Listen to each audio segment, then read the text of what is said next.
Vous êtes-vous déjà imaginé arpenter le Paris du 19e siècle, Oh oui, absolument. avec ses grands boulevards, ses monuments? Oui, cette espèce de façade d'élégance, n'est-ce pas? Exactement.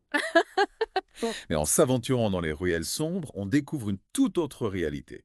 La misère, les enfants des rues. Ouais, toute une vie qui se cachait derrière ce Paris flamboyant.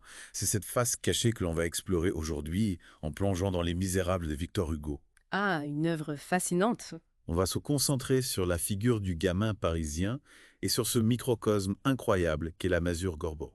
Un lieu qui concentre tous les contrastes de la société d'époque. Tout à fait. L'idée, c'est de vous faire ressentir l'atmosphère de ce Paris oublié, vous faire rencontrer ces destins extraordinaires et comprendre comment, même dans la pauvreté, les liens se tissaient entre les différentes classes sociales. Un peu comme une tapisserie complexe, où chaque fil a son importance. Exactement. On va décortiquer ce qui rend ce livre si captivant, si unique, et pourquoi il continue de nous parler aujourd'hui. Et j'espère qu'à la fin de notre discussion, vous aurez qu'une envie. Vous plongez dans Les Misérables lus. C'est un objectif ambitieux, mais je suis sûr qu'on va y arriver. Alors pour commencer, parlons de ce fameux gamin de Paris, cette figure si emblématique du roman. Ah oui, le gamin. Comment Hugo le décrit-il? Eh bien, il le compare au nain de la géante. La géante est en Paris, bien sûr. Exactement, c'est une image qui frappe l'imagination, n'est-ce pas? Oui, ça montre bien cette disproportion entre la grandeur de la ville et la petitesse, la vulnérabilité de ses enfants. Mais aussi leur présence omniprésente, malgré leur apparente insignifiance. Tout à fait. Et ce qui est fascinant chez Hugo, c'est qu'il dresse un portrait plein de paradoxes de ces gamins. Oui, il les appelle chérubins du ruisseau. Ils ont parfois une chemise, Mais une seule sœur, des chaussures. sans semelle. Yeah, c'est ça. Ils ont un toit, mais la rue, avec sa liberté, les attire bien plus. Une liberté, toute relative, bien sûr, mais qui représente tout pour eux. Absolument. C'est cette tension entre la misère et l'aspiration à la liberté qui rend ces personnages si attachants.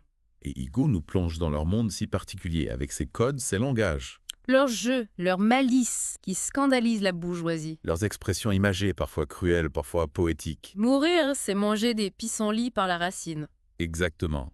Il nous décrit leur petit métier de la rue. Rabatteurs de fiacres, ceux qui baissent les marchepieds des carrosses, Ceux qui construisent des ponts de fortune pendant les crues. ou qui colportent les discours officiels à individus. Incroyable.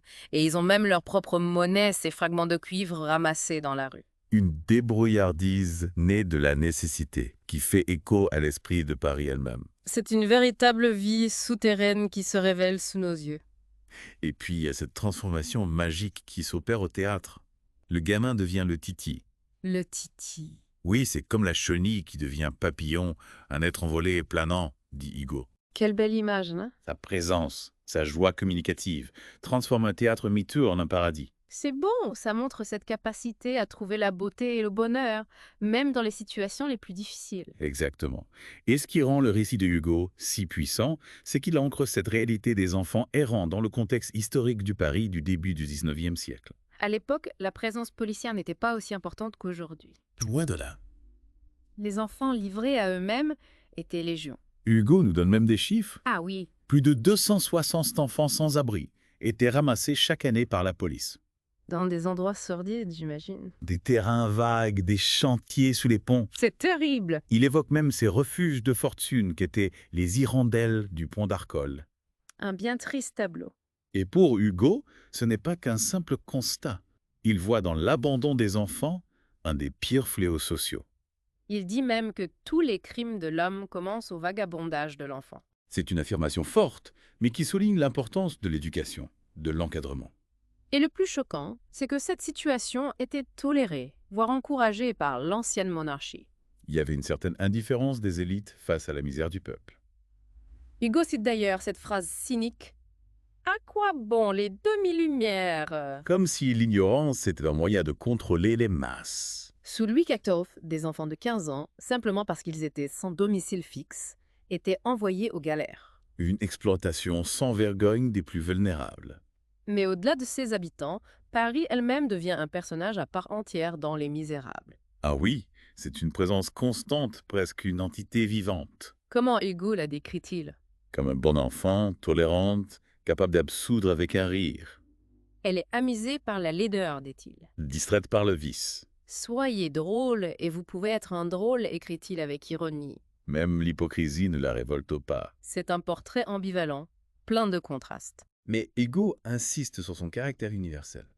Il n'y a aucun trait de l'humanité qui manque à Paris, dit-il. Il compare le bal Mabille à la danse du Janicule, la barrière du combat au Colisée. Des parallèles étonnants qui montrent la richesse et la diversité de la ville. Et c'est là qu'on comprend cette idée forte d'Hugo. Peindre l'enfant, c'est peindre la ville.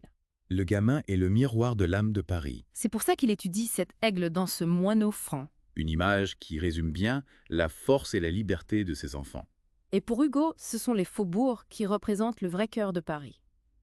Là où la race parisienne est la plus authentique. Le travail et la souffrance, les deux piliers de l'expérience humaine, sont omniprésents. Il décrit ces quantités profondes d'êtres reconnus, ces types les plus étranges. Des travailleurs des ports, des équarrisseurs. Tout un monde méconnu, mais essentiel à la vie de la cité. Bien sûr, des termes péjoratifs sont utilisés, fexurbi, mob, tourbe. Des mots qui montrent le mépris de certains envers ces populations. Mais Hugo refuse de les abandonner à leur sort. Ils croient en leur potentiel, en leur capacité à s'élever. Il appelle à la lumière, à la connaissance pour transformer ces masses. C'est un appel vibrant aux philosophes, aux éducateurs. Pour lui, cette foule peut être sublimée. Ce vaste embrasement de principes et de vertus peut servir un idéal. Il utilise cette image du vil sable qui devient cristal splendide. Comme les découvertes de Galilée et Newton qui ont émergé de l'obscurantisme. Une vision optimiste du potentiel humain, même dans les milieux les plus défavorisés. Et c'est cette foi inébranlable dans la possibilité du progrès qui rend le livre si captivant.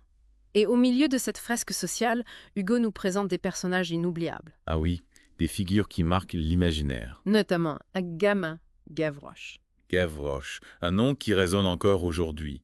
Il apparaît un peu plus tard dans le récit. 8 ou 9 ans après les événements de la deuxième partie. Il a une dizaine d'années.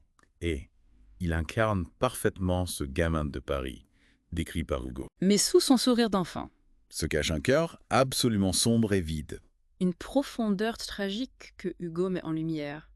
Son apparence physique est déjà révélatrice. Il porte des vêtements qui ne se sont pas à sa taille. Un pantalon d'homme, une camisole de femme. Des chiffons donnés par charité. Et le plus poignant, c'est qu'il a des parents. Mais son père l'ignore. Et sa mère ne l'aime pas. Un de ses enfants, digne de pitié entre tous qui ont père et mère et qui sont orphelins, écrit Hugo. Une phrase terrible qui montre la complexité des liens familiaux brisés par la misère. Et pour introduire d'autres personnages importants, Hugo nous décrit brièvement les autres habitants de la masure Gorbeau. Madame Burgon avec ses perroquets. La famille Jondrette, plongée dans une pauvreté extrême. Un lieu de convergence de destins tragiques. D'ailleurs, le nom de Gavroche est probablement lié aux Jondrette. Un symbole de ces liens familiaux fragmentés. Et dans la pièce à côté, un autre personnage clé fait son entrée. Marius. Marius, un jeune homme qui vit lui aussi dans la misère. Leurs destins vont se croiser de façon tragique. C'est dans ces rencontres inattendues que la force du roman se déploie. En résumé, Hugo nous offre bien plus qu'une simple description du Paris du 19e. Il nous plonge dans une réalité sociale complexe à travers le regard de ces enfants des rues. Il dépeint une ville magnifique et cruelle où la pauvreté est omniprésente. C'est cette immersion totale qui rend Les Misérables si inoubliables. Et ce qui captive le lecteur, c'est cette humanité qui se dégage de chaque page. On s'attache aux personnages, on est touché par leur sort. Hugo ne nous épargne rien de la dureté de leur existence. Mais il y a toujours une lueur d'espoir, une force de résilience. Ce mélange de critique sociale et de drame humain est intemporel. Gavroche incarne parfaitement cette dualité, L'enfant insouciant est le symbole de l'abandon. mais aussi une source de courage et de joie.